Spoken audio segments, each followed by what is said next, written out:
Morning student, welcome to CR International School online study system. Class 11th Commerce, subject accountancy. Today we start next lesson 7 double entry system, जिसका topic होगा meaning and rules. देखिए सबसे पहले double entry system की एक introduction theory में बताता हूँ। डबल एंट्री सिस्टम की शुरुआत कहाँ से हुई?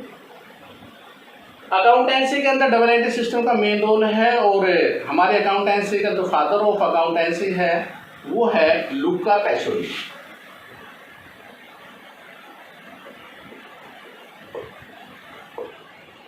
ये 1494 में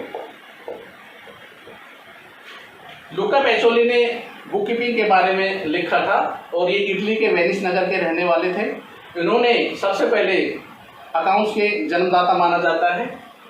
उसके बाद धीरे धीरे 1544 में ह्यूज कास्टले ने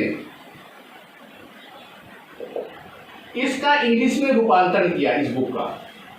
उसके बाद धीरे धीरे परिवर्तन हुआ और नेक्स्ट एडवर्ड जोन्स ने 1725 में इस किताब के सिस्टमेटाइज तरीके से लिखा, बुक कीपिंग ऑफ अकाउंटिंग के नाम से, जो बिल्कुल आज जानी जाती है, जो एक अमेंडमेंट होकर बुक आ रही है एडवर्ड जोन्स के नाम से। तो देखिए सबसे पहले इंट्रोडक्शन की डबल एंट्री सिस्टम की शुरुआत लुका पैसोली, जो कि इटली के रहने वाले थे, 1494 में शुरुआत हुई। ह्यूज कास्टले ने इसका इंग्लिश में रूपांतरण किया। कुछ अमेंडमेंट करने के बाद एडवर्ड जोन्स ने इस किताब को 1725 में पूर्णतः एक बुक कीपिंग ऑफ अकाउंटेंसी के नाम से जाना जाता है। ओके, अब हम इसके लेते हैं मीनिंग। देखिए सीधी सी बात है, डबल दो, टू अकाउंट्स, इसमें दो खाते अफेक्टेड होंगे और वो इनवर्स इफेक्ट डालेंगे। दो खाते जिसमें पर डबल, जैसे देखिए फॉर एग्जांपल ये आप सुख दुख, डेबिट क्रेडिट, धूप छांव जिस प्रकार है, वैसे ही दो खाते इनवर्स रोल अदा करेंगे टू अकाउंट्स। फॉर एग्जांपल हमने फर्नीचर खरीदी तो हमारे पास फर्नीचर आ रही है और हमारे पास से कैश जा रहा है, तो these are the two accounts are affected in double entry system. Is that clear? तो डबल एंट्री सिस्टम का मतलब होता है जिसमें दो खाते प्रभावित हो, उसे हम डबल एंट्री सिस्टम के नाम से जाना जाता है। एक डेबिट होगा तो दूसरा क्या होगा? क्रेडिट होगा। तो this is the meaning of the double entry system. Next, अब डबल एंट्री सिस्टम के अंदर देखिए फीचर्स की जहां तक बात है, मीनिंग और डेफिनेशन फीचर होते हैं। टू अकाउंट्स अफेक्टेड हो रहे हैं, टू अकाउंट्स, दो खाते दिखाए जा रहे हैं इसमें, और हमारे जो रूल्स होंगे वो अकॉर्डिंग टू हमारे जो भी, चाहे अकाउंट पर्सनल और इम्पर्सनल दोनों अकाउंट्स अफेक्ट हो सकते हैं, और इसके अंदर जो अकाउंट्स होंगे अकॉर्डिंग टू उसके आधार पर ही हम अपना ट्रायल बैलेंस मेंटेन करते हैं। अब मेन है इसमें रूल्स। रूल्स क्या हैं? Very important rules. सबसे पहला अकाउंट होगा पर्सनल अकाउंट, सेकंड होगा रियल अकाउंट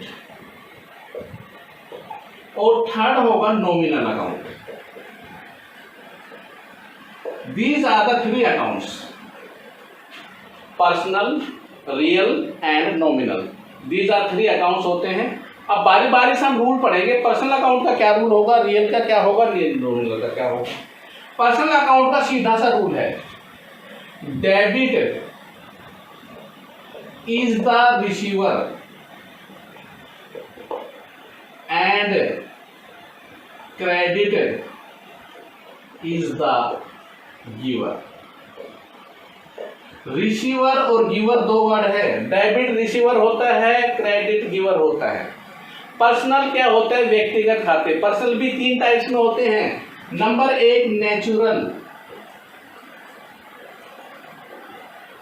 नंबर दो नेचुरल, दूसरा होता है आर्टिफिशियल और तीसरा होता है रिप्रेजेंटेटिव।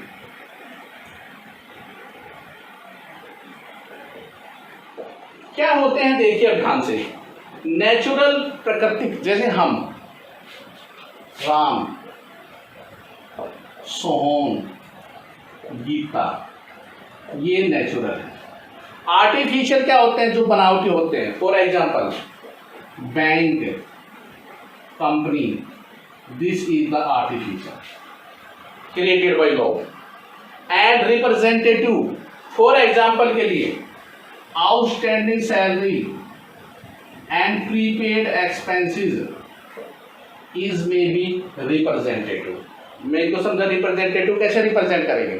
फॉर एग्जाम्पल एक व्यक्ति आपके यहाँ कर्मचारी काम करता है, उसको आपने कितने महीने की 11 महीने की सैलरी दे दी, 1 महीने की नहीं दी, तो सैलरी कौन टेकन करेगा? उसका रिप्रेजेंट ए करेगा। तो सैलरी किसको दी जाएगी? ए को दी जाएगी। This is your first rules of the personal account. Repeat again, debit is the receiver and credit is the giver. Receiver हमेशा डेबिट होगा पर्सनल अकाउंट के अंदर और गिवर हमेशा क्रेडिट होगा। Is that clear? अब आते हैं सेकंड रूल्स के ऊपर। सेकंड रूल है रियल अकाउंट। रियल में दो हैं, एक टेंजिबल और एक है इंटेंजिबल। टेंजिबल क्या होता है? We can touch and see. Intangible we can not touch and see. जितनी भी हमारी एसेट्स और प्रॉपर्टीज होती है वो हमारे सब रियल अकाउंट्स होते हैं। इसका रूल क्या है? Debit what comes in and credit what goes out। Is that clear? तो कम्स इन आ रहा है वो डेबिट होगा, जा रहा है वो क्रेडिट होगा। तो debit what comes in credit, जैसे कैश है, मशीनरी है, फर्नीचर है, हमारी गुडविल है, पेटेंट है, ट्रेडमार्क है, सभी पे यही रूल होगा। तो debit what comes in and credit what goes out. This is the second rules of may be real account. Third and last, nominal. Nominal क्या है? नॉमिनल अकाउंट जितने भी हमारे एक्सपेंसेस हैं और इनकम है उनके लिए नॉमिनल अकाउंट बनता है। नॉमिनल अकाउंट का रूल क्या होगा? Debit all expenses and losses and credit all incomes and gain. Gain को फायदा बोलते हैं, लॉस को नुकसान बोलते हैं। एक्सपेंसेस का इनकम होता है, डेबिट सारे एक्सपेंसेस और लॉसेस होंगे और क्रेडिट हमारी सारी इनकम्स एंड गेन्स होगी। तो these are the third rules of the nominal account. Is that clear? तो 3 रूल के आधार पर हमारी सारी जर्नलिज्म एंट्री होती है। अब स्टेज, 3 स्टेज होती है। एक होती है original entry, second classification and third summarising. Original entry का मतलब जनरल में जितनी भी एंट्री होगी सबसे पहले हम स्टेज पहले में चलेंगे, तो जितनी भी हमें रूल्स बनाएंगे ओरिजिनल एंट्री के आधार पर होंगे। फिर क्लासिफाइड अलग अलग से खाते बना देंगे और उसके बाद समराइजिंग के अंदर उसका हम एक विश्लेषण करेंगे, क्या कुछ हमारा जो रिजल्ट्स आ रहे हैं वो समराइजिंग बेस्ड होता है। तो these are 3 stage of the double entry system.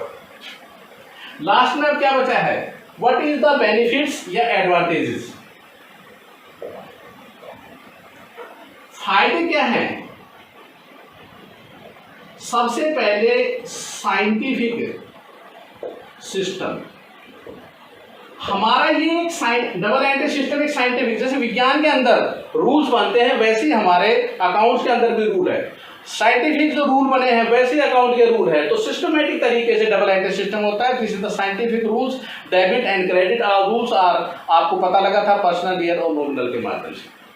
Second, all transactions recorded हो जाती है।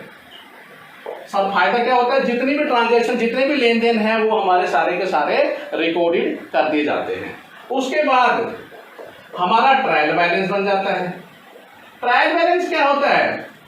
डेबिट और क्रेडिट दोनों को लिखना ट्रायल बैलेंस, और ट्रायल बैलेंस का जोड़ हमेशा बराबर बराबर आता है। Number 4 trading profit and loss account. आप वर्ष के अंत में क्या निकालेंगे, क्या खोया और क्या पाया, P&L बनाएंगे, profit and loss account maintain करते हैं डबल एंट्री सिस्टम पे। और फिफ्थ है फाइनेंशियल पोजीशन, व्यवसाय की वित्तीय स्थिति क्या है और उसके लिए बनानी पड़ेगी हमें बैलेंस शीट। वर्ष के एंड में हम बैलेंस शीट बनाते हैं। तो these are the 5 advantages of double entry system. Repeat again, scientific system है, विज्ञान की तरह बनाया जाता है। ऑल ट्रांजेक्शन रिकॉर्डेड की जाती है, जितने भी लेन देन होते हैं डबल एंट्री सिस्टम में। उसके आधार पर हम ट्रायल बैलेंस बनाते हैं डेबिट और क्रेडिट में। उसके बाद हमारा ट्रेडिंग P&L बनता है जो प्रॉफिट और लॉस को मेंटेन करेगा, और हमारी फाइनेंशियल पोजीशन बैलेंस शीट के द्वारा पता लगे। और थोड़ी इसकी लिमिटेशन भी है, ना के बराबर है। चलो लिमिटेशन को भी हम एक बार चेक पॉइंट पे डाल देते हैं। These are the 3 limitations. Limitations क्या है लास्ट में? Number 1 expensive. ये कहते हैं कि डबल एंट्री सिस्टम बहुत एक्सपेंसिव होते हैं, खर्चीली पत्ती होते हैं, क्योंकि इसमें बहुत से अकाउंट मेंटेन किए जाते हैं, तो ये एक्सपेंसिव होती है। एक डिफिकल्ट होता है, समझने में बहुत डिफिकल्टी महसूस करते हैं, तो डिफिकल्ट है। और एक है अदर्स। अदर्स में क्या बताया है कि एरर्स जो होती हैं, गलतियां होती हैं, उनका पता नहीं लगता। गलती कितनी टाइप की होती है? Number 1 omission. ओमिशन क्या है? ओमिटेड माने होता है भूल जाते हैं, राइट है। टू एयर इज ह्यूमन, मनुष्य गलती का पुतला है, भूल जाता है, तो अगर नहीं लिखा है तो भी एक गलती हुई है। Number 2 commission. मैथमेटिकल में हमने गलती कर दी, 80 के 800 लिख दिए, 800 के 80 लिख दिए, तो ये हो सकती है। थर्ड प्रिंसिपल की गलती हो सकती है, सिद्धांत, डेबिट को क्रेडिट कर दिया, क्रेडिट को डेबिट कर दिया, तो ये भी गलती हो सकती है। और एक हो सकती है कंपनसेशन की। कंपनसेशन का मतलब क्षतिपूर्ति। एक खाता डेबिट 80 था, उसको 800 कर दिया, और दूसरे खाते में 800 वालों को 80 कर दिया। तो ठीक है, अमाउंट तो सही आएंगे, लेकिन एक्चुअल में जो अकाउंट होने थे वो सही नहीं हुए, तो कंपनसेट तो होगा क्षतिपूर्ति, लेकिन सही नहीं हुआ। तो these are the some limitation of the double entry system: expensive, difficult, and others errors are omissions, commissions, and principal, and the compensation. And complete your lesson. Okay, stay home, stay safe. Goodbye. Thank you.